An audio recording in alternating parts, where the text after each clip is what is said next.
তো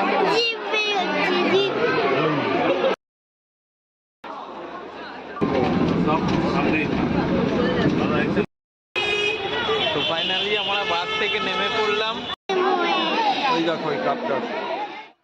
হ্যালো বন্ধুরা, আমি চলে এসেছি আবার তোমাদের সামনে নতুন একটা ব্লগ নিয়ে। তো আজকের ব্লগটা হলো আমি এই প্রথমবার কলকাতা যাচ্ছি চিড়িয়াখানা দেখতে। এর আগে আমি কখনো যাইনি। তো খুব ভালো লাগছে এটা ভেবে। আর আমি দেখো ফাইনালি রেডিও হয়ে গেছি, আর তোমাদের দাদা ভাইও রেডি হচ্ছে। আমরা এবার বেরোবো। তো ভাবলাম ভিডিওটা তোমাদের সঙ্গে শেয়ার করি। তো ফাইনালি আমরা রাস্তায় বেরিয়ে পড়েছি আর যাচ্ছি স্টেশনে ট্রেন ধরে, তারপর যাব হাওড়া। তো ফাইনালি আমরা স্টেশনে এসে গেছি, এবার ট্রেন আসার অপেক্ষা। বন্ধুরা ট্রেনটাও ঢুকে গেছে, তো এবার আমরা ট্রেনে উঠবো।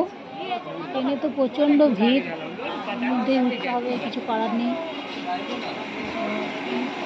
তো খুব কষ্ট করে এলাম, ট্রেনের মধ্যে তো প্রচণ্ড ভিড় ছিল, তোমরা দেখলে। আর এদিকে আমরা হাওড়াতে নেমে পড়েছি, হাওড়াতেও প্রচণ্ড ভিড়, এত লোক। আমি তো এর আগে এরকম মানে এক জায়গাতে এত লোক কখনো দেখিনি। তো বেশ ভালো লাগছিল, আর ভেবে পাচ্ছিলাম না কোথা দিয়ে গিয়ে যাবো না যাবো, এক জায়গায় দাঁড়িয়ে আছি। দেখো বন্ধুরা, আমরা ফাইনালি বাসে চেপে পড়েছি। কিছুক্ষণের পরই বাস ছাড়বে, তারপর সোজা যাবো চিড়িয়াখানা। আমাদের দিদিভাই কোনোদিন মেট্রোতে চাপিনি, তোমাদের দিদিভাইকে মেট্রোতে চাপাবো। তারপর এখান দিয়ে সোজা হাওড়া বাড়ি দেখতে থাকবো। তো বন্ধুরা বাসটা ছেড়ে দিয়েছে, আর বাসটা যাচ্ছে দেখো হাওড়া ব্রিজের ওপর দিয়ে। তো আমার খুব ভালো লাগছিল, কারণ আমি এর আগে কখনো হাওড়া ব্রিজ দেখিনি। আর এখান থেকে বাস থেকে গঙ্গাটাও দেখতে খুব ভালো লাগছিল। আমার খুব ভয়ও লাগছিল একটু একটু, কারণ গঙ্গার ওপর দিয়ে যেহেতু বাসটা যাচ্ছে।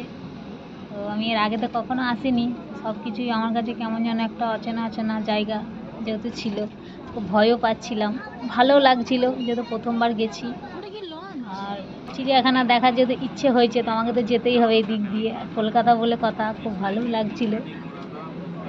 কলকাতা শহর দেখবো দেখবো তো সবসময় বলতাম তোমাদের দাদাভাইকে, তো হয়ে আর ওঠে না।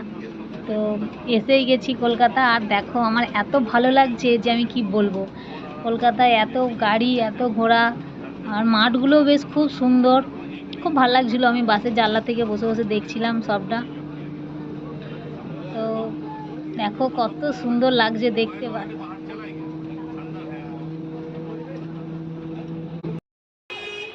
তো ফাইনালি আমরা বাস থেকে নেমে পড়লাম। দেখো আমরা অন্য ফুটে আছি, ওই ফুটে চিড়িয়াখানা। তো চিড়িয়াখানার ভেতরে ঢুকে গেছি, আর ঢুকেই দেখো সোজা চলে গেছি বাঘ দেখতে। বাঘটাকে দেখে তো প্রথমে খুব ভয় পেয়ে গিয়েছিলাম, আর বাঘটা এত রেগেছিল, মানে সমানে তো পায়চারি করছে আর দেখে সবাইকে পুষছে, প্রচণ্ড ভয় লাগছিল। ভাবতেই পারিনি কখনো এত কাছ থেকে সত্যিকারের বাঘ দেখবো, ভালো লাগলো। আর এইদিকে হরিণগুলো কি সুন্দর দেখো, সব বসা আছে। তো মানে আমার এখনও বিশ্বাস হচ্ছে না যে আমি চিড়িয়াখানায় সত্যি সত্যি এগুলো দেখতে এসেছি, খুব ভালো লাগছে। এগুলো দেখো সিংগুলো, মানে এতদিন তো ছবিতে দেখেছি, বইতে দেখেছি, আর আজকে নিজের চোখে কাছ থেকে দেখলাম, খুব ভালো লাগছে। চিড়িয়াখানা দেখার শখ আমার পূরণ হলো। তারপর হাতি, তো সবসময় শুনতাম যে হাতি হাতি, তো আজকে নিজের চোখে দেখলাম হাতি দুটো খুব সুন্দর ওখানে খেলা করছিল। তো এখানে প্রচুর লোক, তো সবাই ভিড় করে দেখছিল, আর খুব ভালো লাগছিল যে আমি এত দিন পর, মানে আমার অনেক দিনের আশা ছিল যে আমি চিড়িয়াখানা যাব। চিড়িয়াখানায় তো অনেকবার শুনেছি যে এইগুলো জীবজন্তুগুলো সত্যি সত্যি আছে। তো আজকে তোমাদের দাদা ভাই নিয়ে এসে আমার ইচ্ছেটা পূরণ করলো, খুব ভালো লাগছে। আর ওখানে দেখো একটু জলও আছে, সেখানে হাতিকে দুটো নেমে খুব খেলছিল, খুব ভালো লাগলো। তারপরে এইদিকে দেখো ময়ূর, এত সুন্দর ময়ূরগুলো পেখম মিলেছে।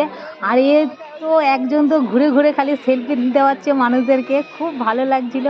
মানে ময়ূরটাও মানে এত ভালো লাগছে, মানে বিশ্বাস করতে পারছি না, সব কিছু এত কাছ থেকে নিজের চোখে দেখলাম। তো সব কিছু আমার মানে স্বপ্নের মতো লাগছে। আমি কখনো ভাবতেও পারিনি যে সব কিছু আমি এসে এত কাছ থেকে দেখতে পাবো। তো খুব ভালো লাগছে। তো বন্ধুরা তোমাদেরও কেমন লাগছে প্লিজ কমেন্ট করে জানাও।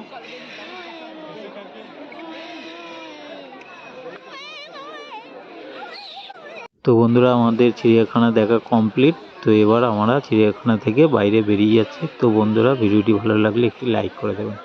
তো আবার দেখা হবে পরের ব্লগে।